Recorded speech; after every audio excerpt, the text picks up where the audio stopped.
বন্ধুরা, আমি একটু টেনশনে থাকার কারণে অনেকের সেলিব্রেশন লাইভ গেছে, ওই লাইভে আমি অ্যাটেন্ড থাকতে পারি নাই। কারণ দুর্ঘটনা তো আর বলে আসে না, টেনশনও বলে আসে না। এমনি আমি একটু ফ্যামিলি নিয়ে এই মুহূর্তে মক্কায় ব্যস্ত আছি। তার ভিতরে আমার গাড়িটার ইঞ্জিন নষ্ট হয়ে যায়, ওটা সার্ভিসে পাঠাইতে হয়, ওখানে একটু টেনশনে ছিলাম।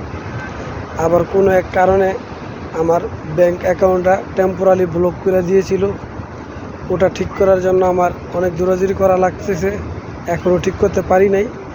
ইনশাল্লাহ ঠিক হয়ে যাবে। তার কারণে আমি অনেকের সেলিব্রেশন লাইভে অ্যাটেন্ড করতে পারিনি, আপনারা আমাকে ভুল বুঝবেন না। ইনশাল্লাহ আমি সময় সুযোগ পেলে আপনাদের ভালোবাসা নিয়ে আপনাদের বাড়িতে পৌঁছে যাব। আর ওই ভালোবাসা দিয়েই তো ভালোবাসা হয় না, মন থেকে হতে হয়।